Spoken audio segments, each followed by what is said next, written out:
It's not every day you get absolutely wrecked by a group of 3-foot-tall tribesmen with cooked chickens on their heads. But fortunately, I've been saving a custom unit for just this kind of situation. It's called the Saw Drone. No idea what it does, but it costs exactly $2,200, which is how much money I have to use on this level, so hopefully it can bring a little madness. Holy crap!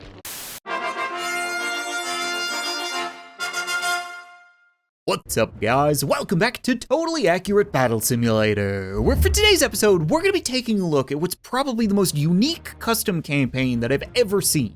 Like, someone spent a lot of time and energy making something really special, so I think you guys are gonna like it. I'm excited. Before we can get to that, I'm putting the call out. Next episode, I'm gonna be facing off against the armies that you guys have left in the comments of this video. All I ask is that you keep it simple. I'm not gonna pick an army that's gonna go and lag the game, and make it unique, make it entertaining, something that you haven't seen me do before. Because if you wanna see it, then there's a good chance that everyone else, myself included, are gonna wanna see it too. So this campaign is called Upperland. Now, I have no idea what that means or what the backstory is, but I'm thinking I don't want to know, because I'm about to face off against some 15-foot-tall man babies with boxes on their heads, as well as pantsless, blind, elven rocket archers? And it's times like these that I'm reminded the name Totally Accurate Battle Simulator is painfully ironic. I want to assume that the giants are just gonna stomp and the archers are just gonna shoot fireworks, but when it comes to custom units, there's no telling what they're gonna do. Those giants could fill their diapers and flick them at us like catapults. So I think I'm gonna send in everyone's favorite little poop smear, the halfling. That way, worst case scenario, we get intel on the enemy. Best case scenario, we overwhelm them with uselessness. I dare say this might confuse. Why are the archers spinning? Oh, it's because they're blind! I was gonna say, I didn't leave the debug on to make all units spin because it's just the archers, but it's because they can't see crap. They're actually getting spun around by the hobbits. Holy crap, the hobbits are doing a really good job. It's rare to see them reach up and grab a giant ball sack like a piñata. It's less rare to see them get stomped like grapes in vests. Oh no, I thought this was actually close for a second. Damn.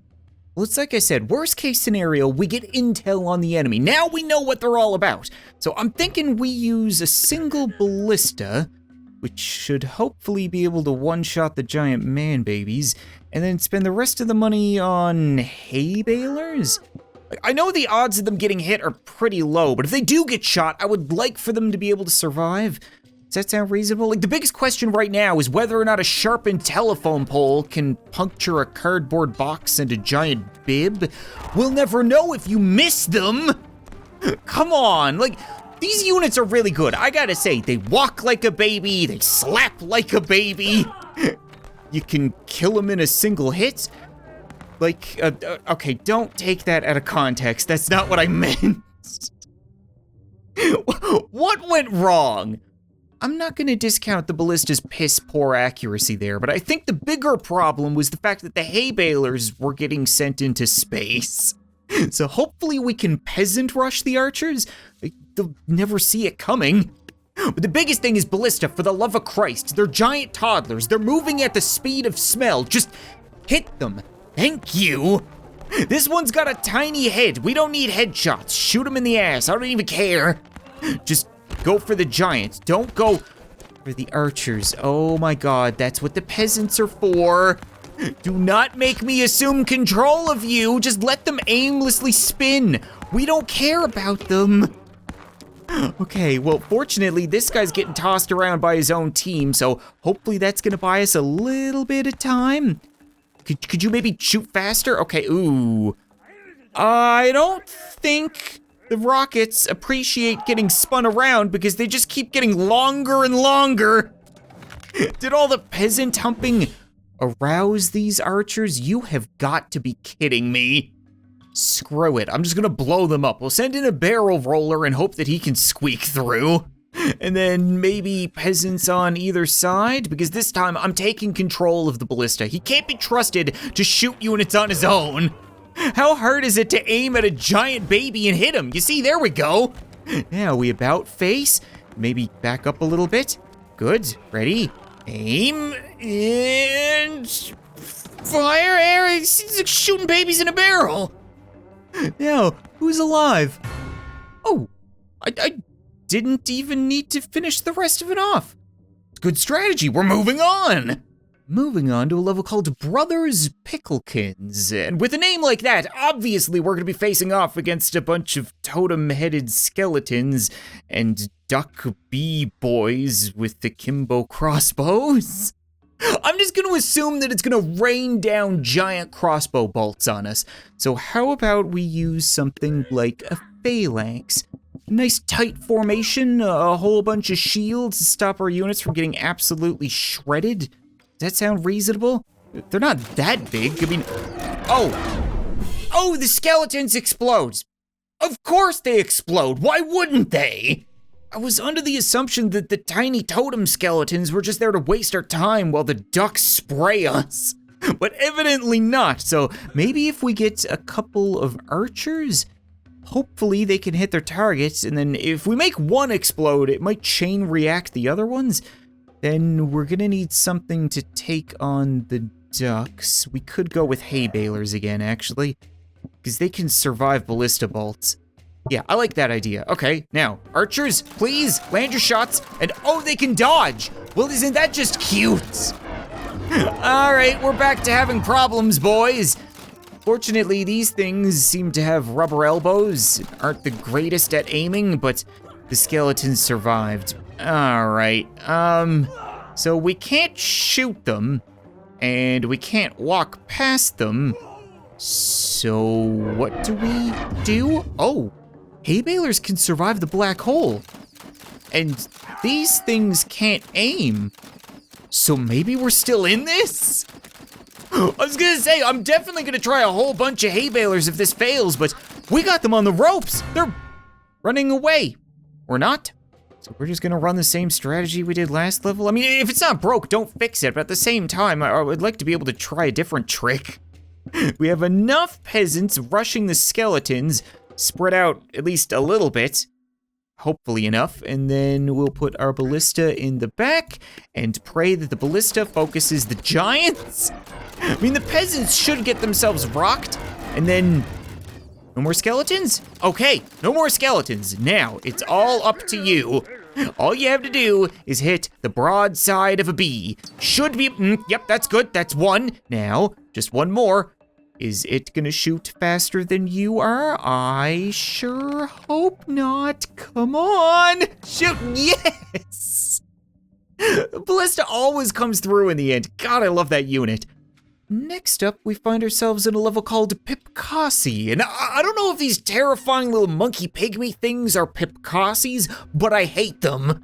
I kinda wanna kill them with fire, so how about I use a couple of dragons and just torch them? Oh, they're real fast. They're real fast. They may be the size of a hobbit, but they are nowhere near as slow, physically or mentally. It's not every day you get absolutely wrecked by a group of 3-foot-tall tribesmen with cooked chickens on their heads. But fortunately, I've been saving a custom unit for just this kind of situation. It's called the Saw Drone. No idea what it does, but it costs exactly $2,200, which is how much money I have to use on this level, so hopefully it can bring a little madness. Holy crap! Wait, it actually moves like a Beyblade! Are you kidding me right now? So it's like somehow smaller than a regular tank, but 10 times crazier. It charges into the enemy.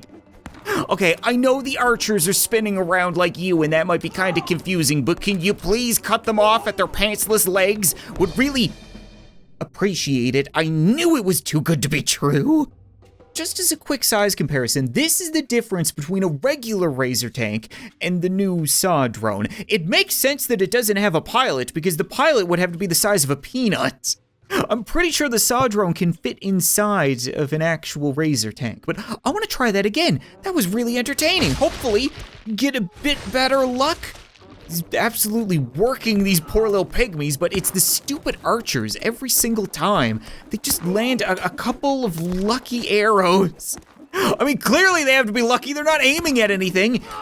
This thing is a little bit on the weak side, or maybe the archers are really strong. I've had a lot of units bounce off of them for some reason. I feel like they should be getting shredded, but they just keep getting back up.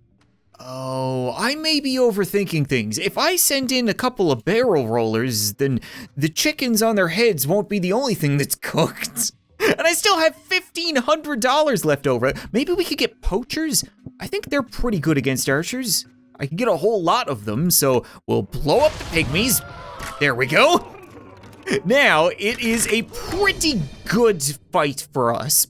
Just a little bit of strategy, outside of the box thinking, and some dynamite can solve just about any problem.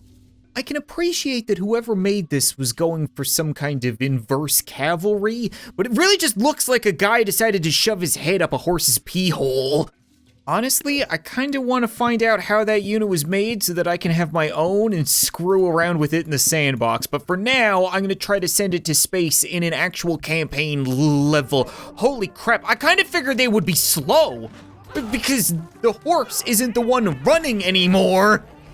But nope, apparently that guy underneath has got some real legs on him. You'd be in a rush too if you had your head shoved in a horse's pee hole. Oh, this was a slaughter. Damn it. Well, I've said it before, and I'll say it again. The entire point of pikemen was to counter cavalry. They should just charge into these spears and shish kebab themselves, or go straight between them. Technically, pikemen were facing people on horses, not horses on people, but still, you know, like the entire theory should carry forwards. Guys, we don't need 2 person per pike. Oh, good stab, great stab. Now, one left, give him a poke, give him a poke. You're the only one left with a pike, so please do not get front flipped on. I take it back, we need all the people per pike that we can get. They're not the most accurate, but when you're swinging around a 20-foot pole, what do you expect? Why are there so friggin' many of them all of a sudden? This is a level called Pseudo Giants Tribe. And like, I still only have 2,000 to beat them with, but there's like 5 times as many of them now. So how is that supposed to work? I don't want to rely on the ballista every single time. If we have to fall back on it, fine. We have enough money for fully automatic ballista. But I kinda wanna try the archer. Just regular old basic archer so that I can get a whole bunch of them. For 2K, we should be able to get a decent firing squad, and then maybe we can porcupine them before they close the distance. It looks like they're not great at walking, which makes sense, and I think I knew that, but we've always started right underneath their feet. Guys, playing porcupine is not really working. Okay, we're seeing some of them drop, but we're seeing others close the distance, and that's a problem. Come on, those aren't Kevlar diapers, guys. Just keep shooting or get kicked like a hacky sack. It's up to you. Dealer's choice. You know what? I'll let you guys make up your mind. Oh, you don't want to get kicked. Well, go figure. One left. Looks like the runt of the group seems to have something weird going on underneath that box, but there you have it. Turns out toddlers, not the fastest. This is a level called Cactusoids, and I'm assuming that's what I'm looking at right now. Like this weird Grand Poobah cactus that's gonna be lassoing our units and then pulling them into the spines. Bit of a dick move. Except I'd be willing to bet they're gonna have a hard time lassoing a wobbly horse. Maybe we could just run them over? Oh no, I didn't see the skeletons in the back. No, horses don't do well in the vacuum of space. But, oh, that was kind of working. I was gonna say, if they do get roped, then, like, are you attached to the horse or is the horse attached to you? Because I get the feeling you're probably not in the best position. Here's an interesting test I never thought of. The cactus is bulletproof, like the unit, but I don't know if that's specifically an ability or if that's the cosmetic. Like, because these guys are wearing a cactus suit, are they gonna be bulletproof? I have no idea, but if the musketeers can blow them away, then that'd be great. Okay, we only blew one of them away because I have you guys a little bit skewed to the left by accident. Hopefully you can reload and fire again, even if you get pulled into the holes. Still be helpful. Oh. Did we win? Yeah, we won! The black holes took out their own army! Stupid skeletons. Next up, we have a level called Your Highnesses. Again, no idea what that means, but I'm not even really sure what to say about this unit. He looks like a badass. Anyone who has a combination of nunchucks and assless chaps is a real Chad. I think I want to use the musketeers again, but not entirely. Like, if we could use just a couple of them, and they could shoot the skeletons. How many skeletons we got? 1, 2, 3, 4, 5, 6. 6 and 6. So if they can shoot all the skeletons, get rid of the black holes, then we can go rushing in with something like the ballooner? Maybe we could just meteor these guys? Like, we could have a whole bunch of ballooners. They wouldn't survive the black hole, but if we give rid of the black holes, then yeah, just like that. Oh, okay, not quite like that. A little bit of missage there, but that's okay. We've still got some ballooners going through, and I don't know what happened to the Chads. Where did they go? Everything is just getting lifted up and then dropped back down. Yeah, the ballooners make a lovely mess of things with their weird jismy hands. I mean, oh, yeah, guys, one at a time. You're just gonna rip them apart. Actually, why am I complaining? Go ahead, rip them apart. I'm gonna assume that this Kabuki warlord had a semi-formal affair that happened right between his basketball game and selling fried chicken. His name is apparently Mukchuk, I guess? This is Mukchuk's army. I'm just gonna throw rocks at them. Whole bunch of boulders and maybe some sharpened sticks. Get a couple of bone mages, yeah. It's been a while since we've sent in the old tribal faction to get absolutely ruined. Okay, well, we got rid of the first wave and now having a hard time moving forward through all these friggin' fidget spinner tornadoes. Okay, well, yeah, he flies because he's a chicken, he's got guns because he's a hitman, and he's wearing shorts because he can swim? I don't know. Ooh, that's good. We can actually win this. Yes! Boulder guy for the win! I can't believe that. I was so sure we lost this that I had already written off the level. You know what? I think that's gonna be it for this episode of Totally Accurate Battle Simulator, guys. I gotta cut this off somewhere. I have no idea how long this video is gonna be, but honestly, I kinda wanna continue with this custom campaign. I don't know if next episode I will do the battles, okay? Because you guys have already left comments, but the episode after that, I kinda wanna continue with this campaign, if you guys wanna see that. So be sure to leave a like in the video, leave a comment letting me know, and maybe I'll return to throw rocks at semi-formal chicken men again soon. But thanks so much for watching this video, I hope you enjoyed, and I'll see you next time.